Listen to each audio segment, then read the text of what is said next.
Welcome to the Bloody Disgusting Network. No.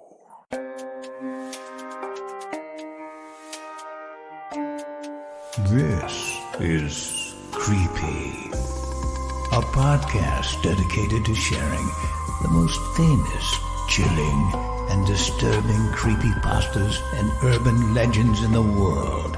Whether these stories truly happened or are simply fabrications is for you to decide. These stories may contain graphic depictions of violence and explicit language. Listener discretion is advised. Creepy presents Slip of the Tongue, written by Morgan Lane and narrated by Heather Thomas. I find it hard to relate to people sometimes. It's not like I hate anyone who isn't me, or even that I'm particularly selfish, if I can even say that about myself. Me and the rest of humanity just don't have much in common. Take my brother David. We're family, we're close, we live together, and usually get along great. Except when I make a remark offhand and he just gives me this look. Like I should be embarrassed, or maybe he's embarrassed for me. Everywhere I go, everyone I meet, I see David's look reflected back at me from acquaintances, coworkers, and strangers once I start talking about anything I'm really passionate about. We'll go on walks, David and I, and every time it's the same routine. He coaxes me to talk about future plans and what Barbara from HR said about my performance this week, and how much nicer the park looks now that they've gotten rid of the crabgrass, only to be disappointed that we aren't focusing on the same things. He looks out at the world. I look down. David usually stops and asks what's so interesting, his voice hovering at the threshold between annoyance and resignation.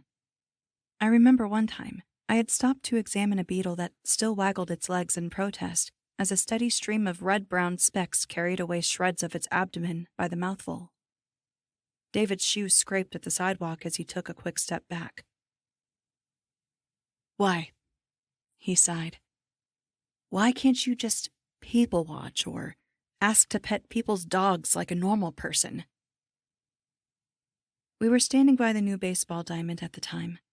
I remember looking out across the immaculately cut grass stretching between our featureless sidewalk and the smooth dirt of the pitcher's mound, and I didn't have an answer to stop the twinge of shame the words brought into my mind. Instead, I embraced the stab of satisfaction I got from that nest of ants poking up defiantly against the edge of the unnatural Bermuda grass eyesore. David wouldn't understand, and that was fine. But I don't feel the same way about it anymore. Not really. That night I dreamed of a flat world paved over into a parking lot. The sun's unforgiving brilliance chased away any clouds that might have provided shelter from its oppressive heat. Wherever I stepped, the tarmac reflected the heat back up at me like a solar oven. The only shelter I could see were lines and lines of beige-painted strip malls, new in uniform and packed with ugly polyester clothing. Old people with nothing better to do watched me disapprovingly from every door, their gazes almost worse than the sun. I think David was in there too, though I only remember him shaking his head in disappointment. His starched white shirt didn't move with him. Stress dreams are the worst. Nightmares have the decency of being interesting, at least, but this was the sort of dream that took everything I hated about life and condensed it into my entire world. Just people in their myopic little kingdoms where nothing lived unless they approved of how it looked and moved. The dream wasn't a new one. I wouldn't remember this occurrence in such detail if I hadn't noticed the crack, a deep, dark fissure under the nearest building, so black it made the new parking lot look gray. I stepped toward it, eyes narrowed against the glare of the sun. At first it only seemed to stretch a few inches. The edge of the plaster darkened with moisture seeping out from the recess, providing a tiny oasis for a few individual florets of moss. Life. I stumbled forward with a pang of desperation, wondering if anything else might live there. The crack widened invitingly as I approached it, until it stretched over half a foot, though maybe it had always been that size.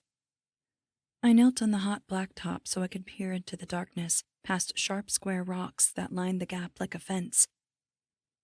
Yes, there was definitely something inside, something that shifted bonelessly like a giant worm poking up through exposed soil. What was this thing? It settled itself flat against the earth, and I was overwhelmed with a sudden desire to grasp it. I plunged my arm into the gap up to my elbow.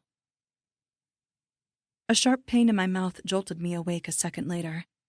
For a moment I sat there unmoving, my limbs locked up with, sleep paralysis? Lethargy? With an effort of will, I twitched a finger, then painstakingly sat up. And then everything worked again. With a curse, I ran to the bathroom to check myself in the mirror. I opened my mouth, using the light from my phone to look over everything from my gums to my tonsils, but there was no explanation for the sudden pain I had felt. No blood, no cracked enamel, not even a bruise near my lips. I stood there staring at myself like an idiot for 2 seconds. Then a door slammed.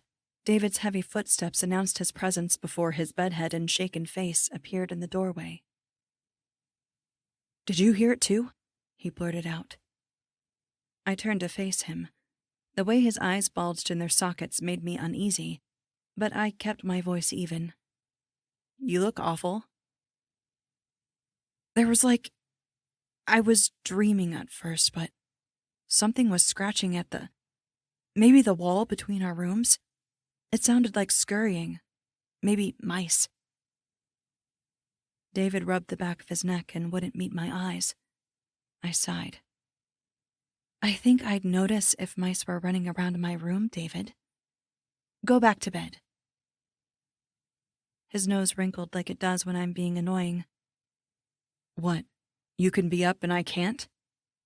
What are you doing anyways?" I meant to roll my eyes. I meant to tell him it wasn't his business and he should go get some sleep. But that's not what I said. My lip curled at David, and a low, inhuman hiss clawed its way out of my throat. "What I do in the dark isn't meant for your eyes." We stared at each other. The silence filled the room like smoke, discouraging us from breathing. Then David left. He was shaking. I was too, come to think of it. The next morning he acted like nothing had happened when I came down for breakfast. At that point I'd half convinced myself the bathroom episode was just part of my dream. That only lasted long enough for me to get breakfast together and pour us both some coffee. David stared down at his mug as though hoping to set it boiling again with the intensity of his gaze.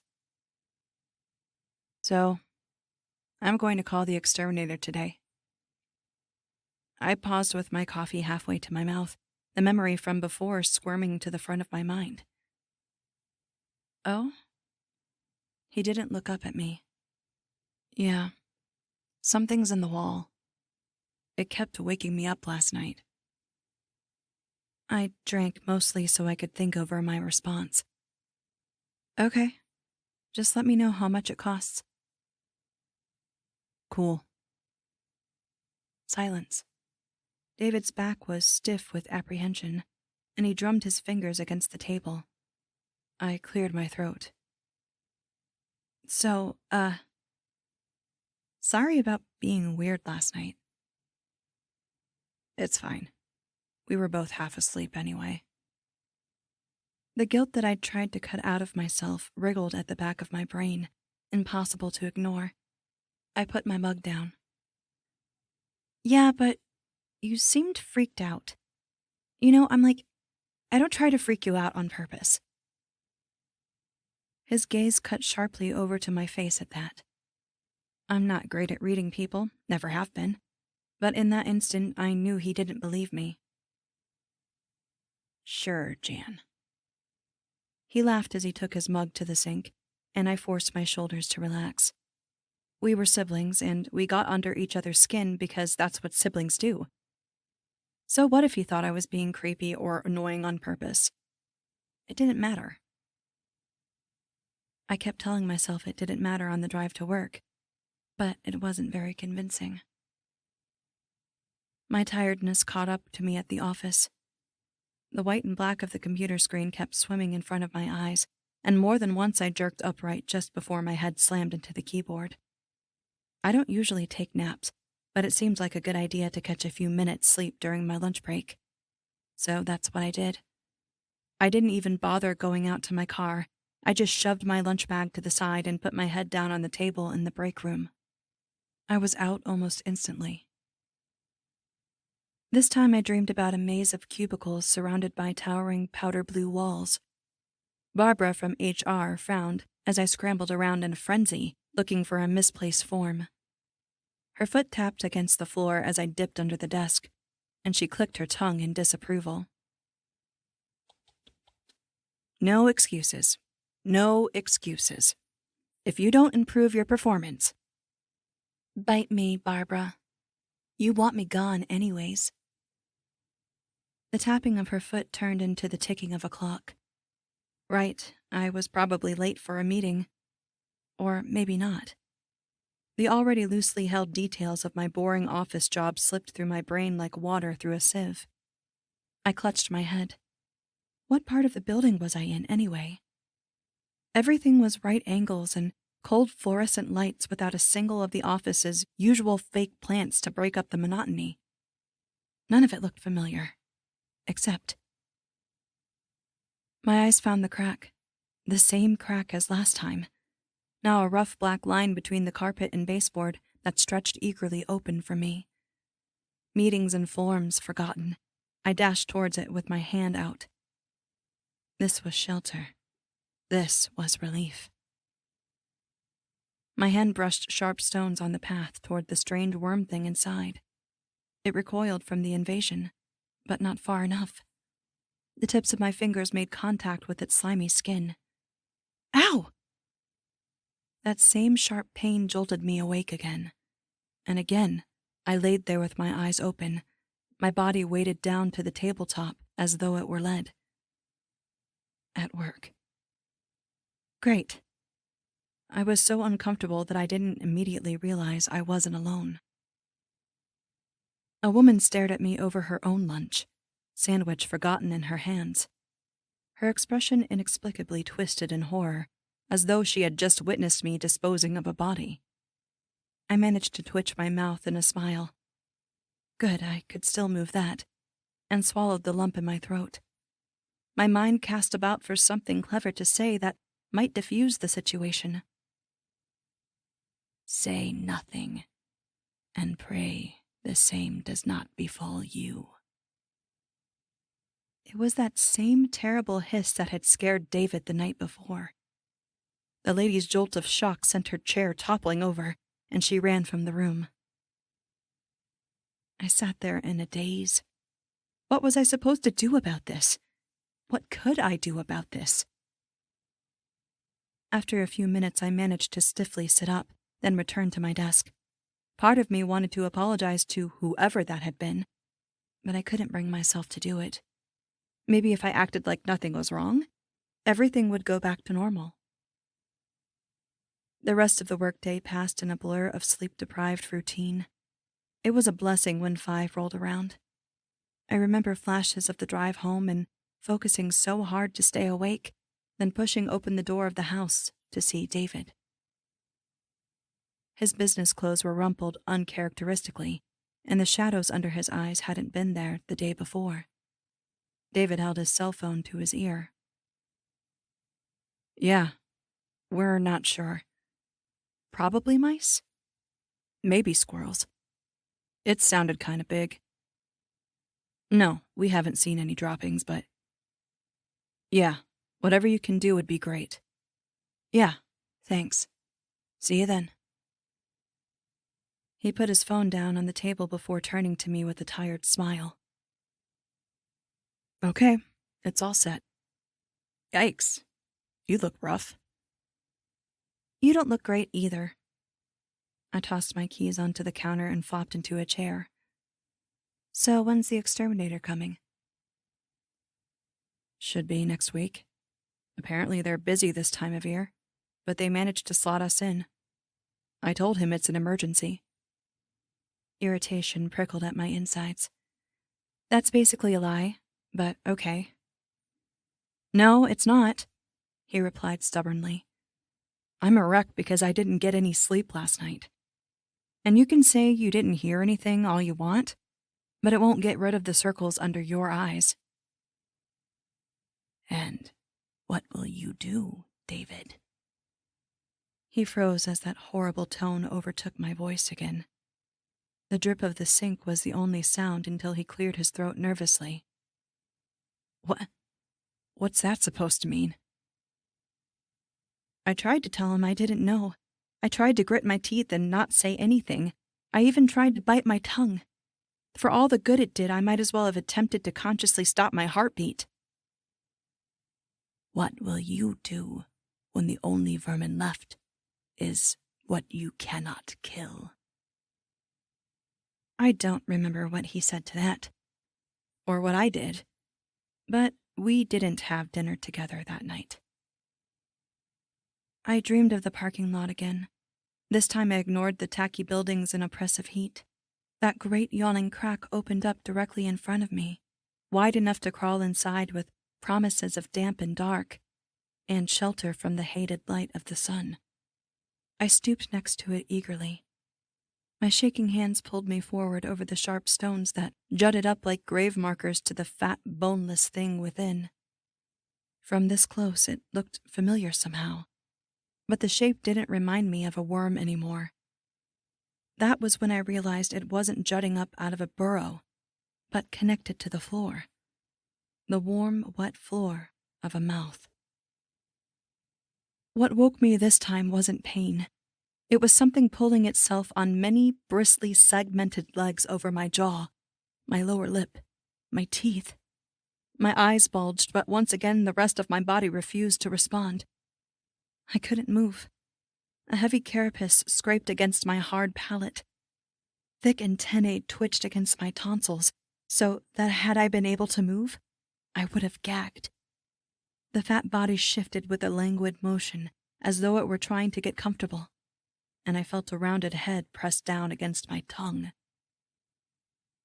Many insects have specialized mouthparts, depending on their food preferences.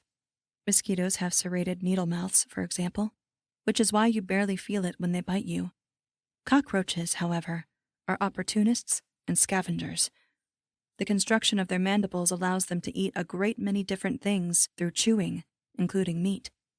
But there would usually be no advantage for the process to be quick or painless. It wasn't. I couldn't move as this thing methodically, with an aching deliberation, chewed through the muscle. A scream I couldn't release built in my chest as tears pricked my eyes. Desperately, I tried to fight against whatever force held me pinned to the bed, to thrash or cry or even bite the hateful creature in half. And somehow it knew. I knew it relished in the pain it caused as much as I felt the pain itself. No sooner had I realized this than a thought that wasn't mine wormed its way into my head. We are home. We are one. I felt it wash over me, through me. A half-familiar anger sharpened to an edge by years of lurking at the periphery of human notice. Through a world they would sterilize into level lawns and cement with no room left for the things that crawled and burrowed and scuttled in the darkness. I saw the cracks between the walls and under floors where humanity had forgotten anything could live. I saw spaces filled with shining, twitching chitin like the floodwaters behind a dam. And with a surge of vicious triumph, I saw the dam burst over crowds of immobile human figures. Faces frozen in expressions of horror disappeared beneath shifting wings and twitching legs.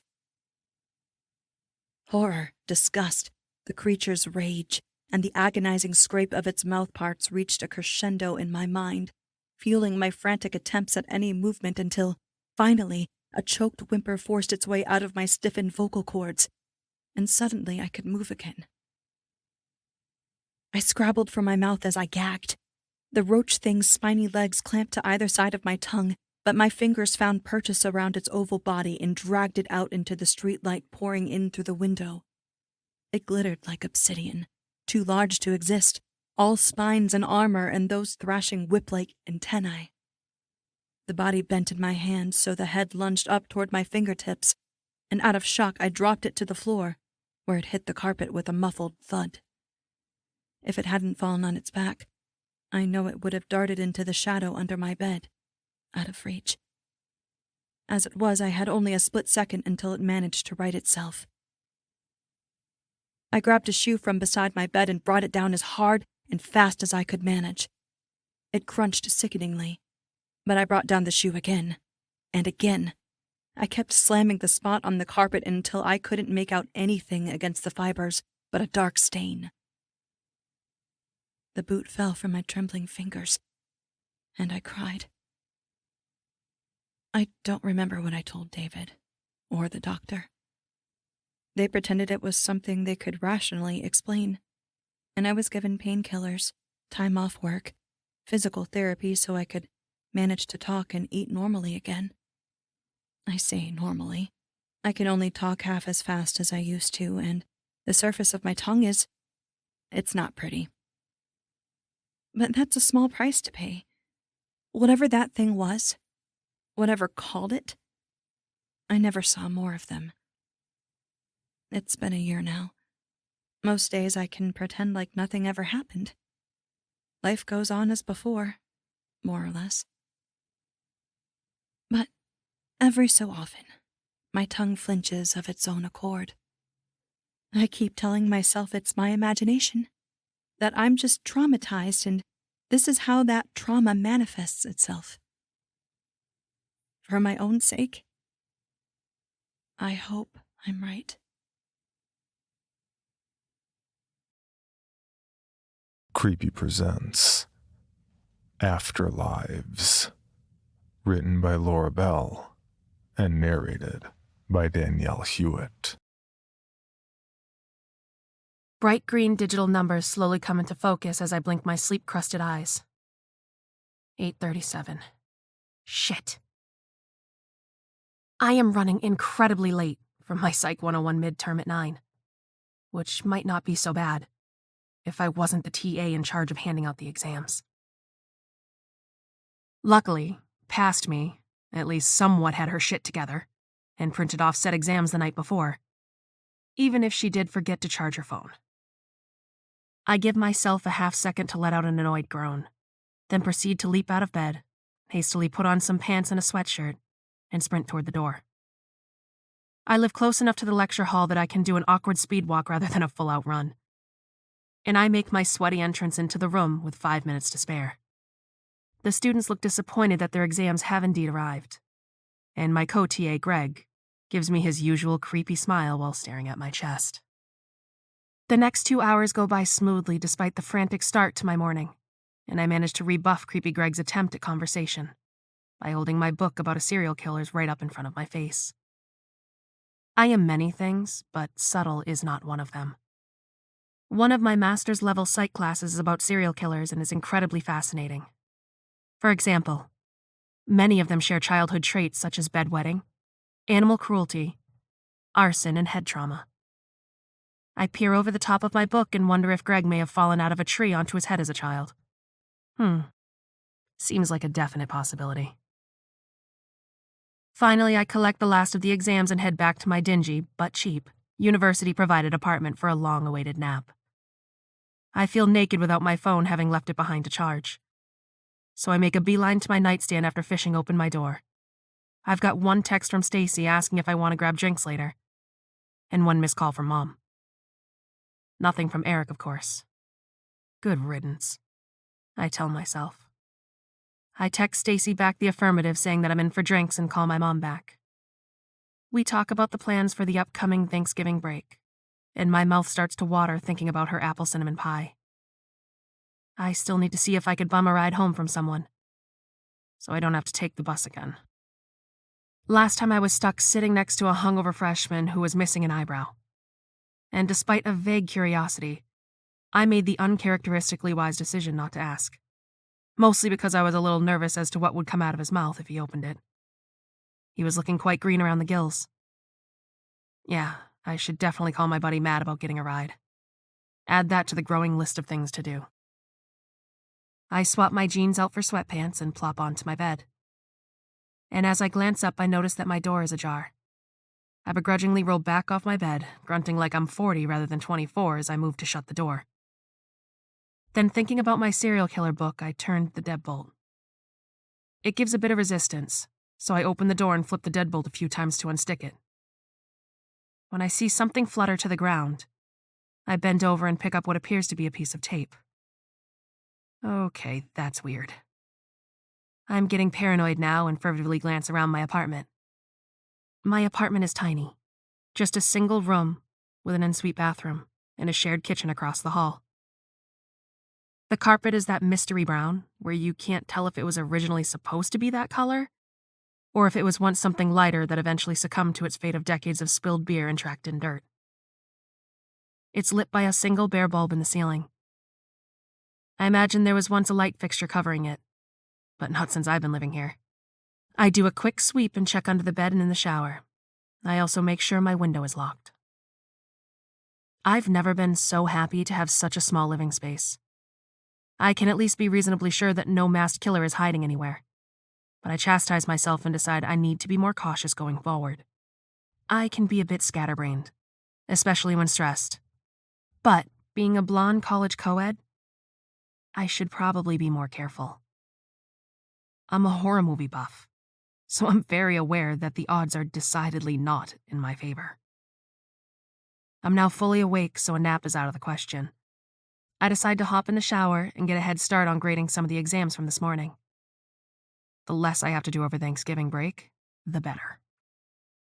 Eventually, I look at my phone and realize it's time to change into going out clothes, so I can meet up with Stacy. I don't do anything too crazy. Anything is an upgrade from my pizza sauce-stained sweatpants. I go with skinny jeans, a form-fitting tank top, and a leather jacket. Make that faux leather jacket. I am a poor grad student after all. Whatever, though. It's cute, and it's not like the dumbass college dudes I know the difference anyways. Or care, for that matter. I make awkward faces to myself in the bathroom mirror as I apply eyeliner and mascara. I try doing cat eyes but end up looking more like someone who's had a mental breakdown, so I abort and go back to my usual more subtle look. Lastly, I dab on some lip gloss, give myself a seductive lip pout in the mirror, and walk the 2 steps to my door. Molly, one of the international students, heads into our shared kitchen as I enter the hallway. I give her a genuine smile and a quick wave as I lock my door, double-checking the deadbolt this time before continuing down the hall. I also see one of the university maintenance guys. I should probably know his name, but I don't. So I do that weird half-smile thing you do to strangers that always feels stupid. But I guess it's better than resting bitch face. He gives me a nod back and I continue on my way. I'm glad I was able to blow off some steam tonight. We went to our regular dive bar right off the main college drag. The bartender there looks a little bit like Orlando Bloom as Legolas, and always gives us a few drinks on the house.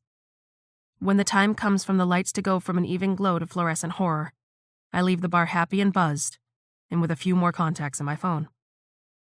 The autumn night is brisk but not uncomfortably cold. Between the beers and my fake leather jacket, I'm feeling reasonably warm as I meander back to my apartment. The walk home is quiet. The only other person I see is the resident homeless man, Piccolo Pete. He's sporting his usual orange jumpsuit, but rather than playing his piccolo, he's passed out on a doorway, a few empty 40s of Mickeys surrounding him. When I get a bit farther down the sidewalk and away from the drunken snores of Pete, I take a moment and look up at the moon. It's a waxing gibbous, if I recall correctly, from 7th grade science class, and Jupiter is shining brightly on the horizon. I'm not one of those astrology chicks, but I can appreciate a beautiful fall night sky. It's my favorite time of year. I stay still a moment longer and take a deep inhale of the cold evening air. Suddenly I get that chill down my spine. That has nothing to do with the cold. and everything to do with the sense that something is watching me. I slowly turn in a complete circle but don't see anyone. At least not anyone conscious. I continue walking at a faster pace while glancing around, but I don't see anything or anyone out of place. I'm still feeling unnerved until I finally step into the relative safety of my apartment building. I'm not sure what's gotten into me. Probably my fear from this morning, combined with my serial killer class, and general love of true crime podcasts. I approach my door and see that it's already open. What the fuck? I am officially freaking out now. All of my options are running through my head. Do I call the police? Do I try and wake Molly and have her check my apartment with me? Do I call Stacy and see if she can come over? All of those seem ridiculous at 3 a.m. on a Friday night. So what should I actually do? I made the wise decision to do absolutely nothing. I very slowly push my door open the rest of the way, and of course it creaks like I'm in my own personal slasher film. I manage to flick on the lights from the hallway, then sort of karate chop my way into the room. I know I look insane, but I don't care. The apartment is empty. I do another quick check, my comfortable drunken buzz long swept away by the various spikes of adrenaline coursing through my body. Nothing seems out of place, until I shiver and realize that it's colder than usual in my room. I walk over to the window, and it's cracked open half an inch. I could have sworn I locked it earlier, which makes me think that someone has definitely been in my room. I'm going to submit a maintenance request first thing tomorrow morning to get my locks changed. In the meantime, I shut and lock the window and drag my desk chair over the door, lodging it under the door handle. I'm not sure that works in real life, but at the very least it should give me an extra warning if someone tries to get in again tonight. To no one's surprise, I do not sleep well at all, and remain in sort of a half-conscious state the entire night, interrupted only by flitting dreams of shadowy figures circling and bursting through doors. I call the emergency maintenance number first thing in the morning and tell them I need my locks changed out immediately. They get pissy about it and tell me it's going to be a $200 charge and they can't get out till Wednesday. I roll my eyes and say fine. I figure I'll just crash at Stacy's for a few days. I already told her about what's going on. I'm a bit strapped for cash, so I'm not excited about the $200. But I bet my parents will help me out since it's for my safety and peace of mind. The next few days pass uneventfully, and it's finally Wednesday. Everyone's motivation quickly dwindling to nothing with the anticipation of the long holiday weekend. I managed to get a hold of my friend Matt. He can give me a ride but can't leave until 8 tonight, which works out well because that should give me enough time to pick up my new set of keys and quickly throw some clothes in a bag. Around 6 o'clock, I get the call that maintenance is at my apartment, so I head over to meet them. I'm relieved as I was getting nervous they wouldn't actually get to it today. I walk down the apartment building hallway and see the maintenance guy whose name I should know, just finishing swapping out the lock. I walk up and thank him, and make awkward small talk asking if he had any Thanksgiving plans. He smiles and says yes, he's got an annual tradition, but doesn't expand on what that is. He's maybe in his 50s and a bit grizzled looking. His once dark hair mostly overtaken by gray. He's not wearing a wedding ring and his hands are a bit bloated, so I assume his annual tradition is probably getting drunk with some friends and watching football or some other boring dude stuff. He tells me that it looks like the lock had been tampered with, so he's going to get the $200 charge taken off. I grin and thank him, feeling immensely grateful. I tell him to have a great holiday, and I walk into my apartment, everything looking mundanely normal. Maybe I had been a bit paranoid. But then again, I guess not, since the maintenance guy said the lock had been tampered with. Shit, I still didn't ask his name. I start tossing clothes into my duffel bag, unpacking all my dirty clothes so I can do laundry at home. It's nice to get a break from the coin-operated apartment machines. Plus, I don't have much in the way of clean clothes available at the moment anyway. There's a knock at the door and I jump. The maintenance guy is back and he apologizes but wants to know if I can help him lift some stuff into his truck. He thought he could manage it, but his back is still recovering from throwing it out a few days ago. And the person manning the front desk has wandered off, which is more typical than them actually being at the front desk, to be honest. I figure the dude saved me $200, so helping him out is the least I can do. I quickly grab my jacket and follow him outside to the truck. As he's opening the back double doors, I finally remember to ask him his name. But as I start to turn around, everything goes black. I blink my eyes open, awoken by a dull throbbing in the back of my head. I appear to be in a small cabin, the only light, a soft glow coming from the fireplace.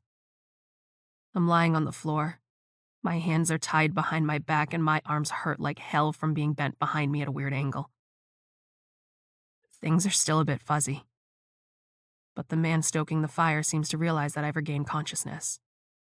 It's the fucking maintenance guy, of course.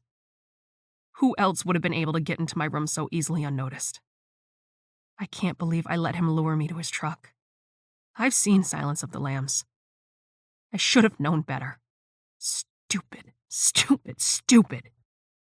He remarks that he's glad that I'm awake, that he had thought he'd hit me too hard and ended it all prematurely.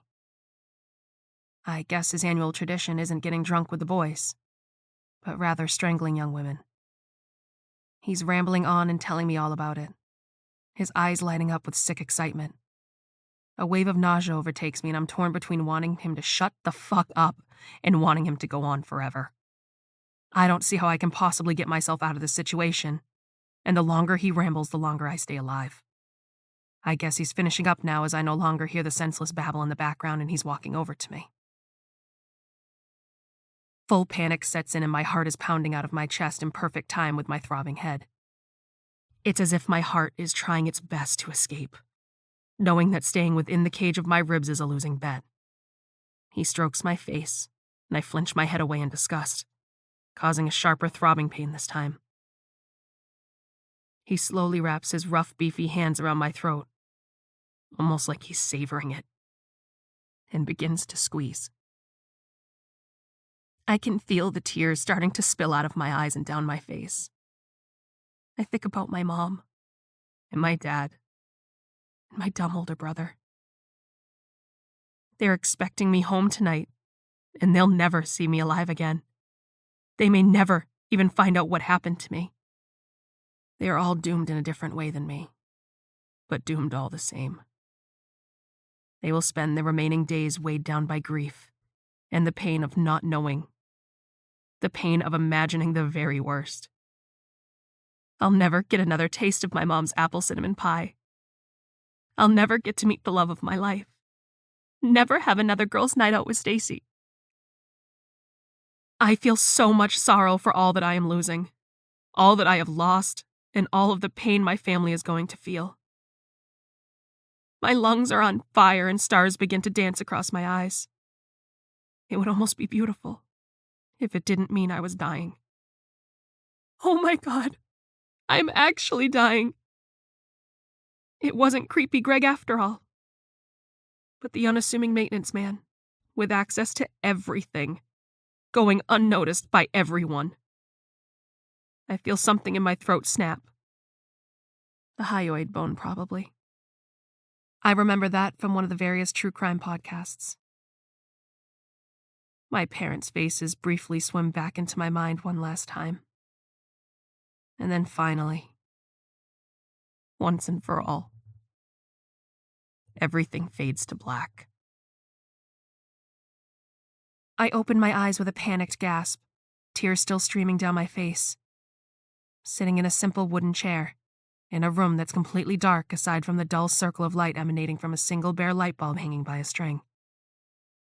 What's happening? I'm dead, right? I see a figure moving in the darkness. They step into the circle of light and it's me. They laugh at the confusion on my face. A cute, dainty laugh with a slight edge of cruelty in it.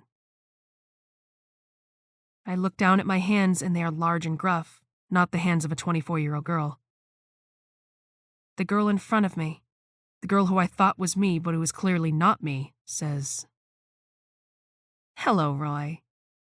I see you're figuring it out more quickly this time. Ironic that I didn't learn your name until after you stole my life." And she's right.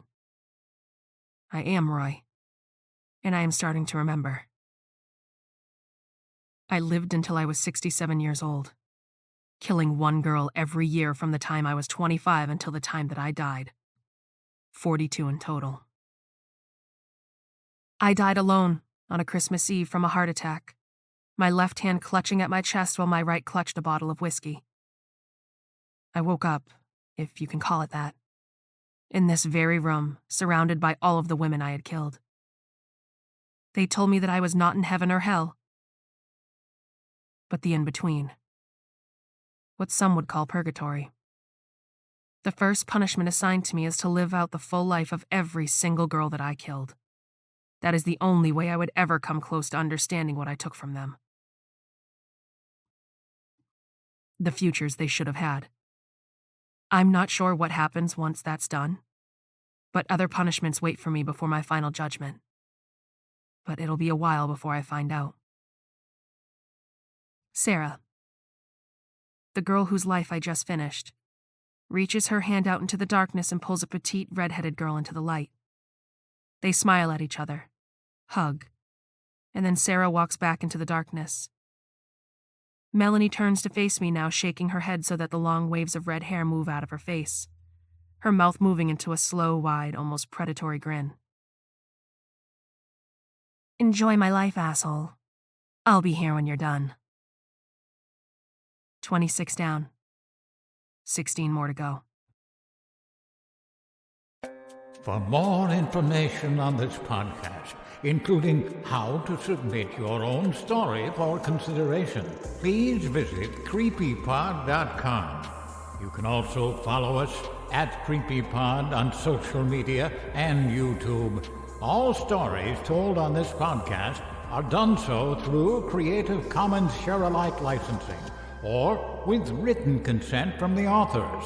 No portion of this podcast may be rebroadcast or otherwise distributed without the express written consent of the Creepy Podcast production team and the story's author.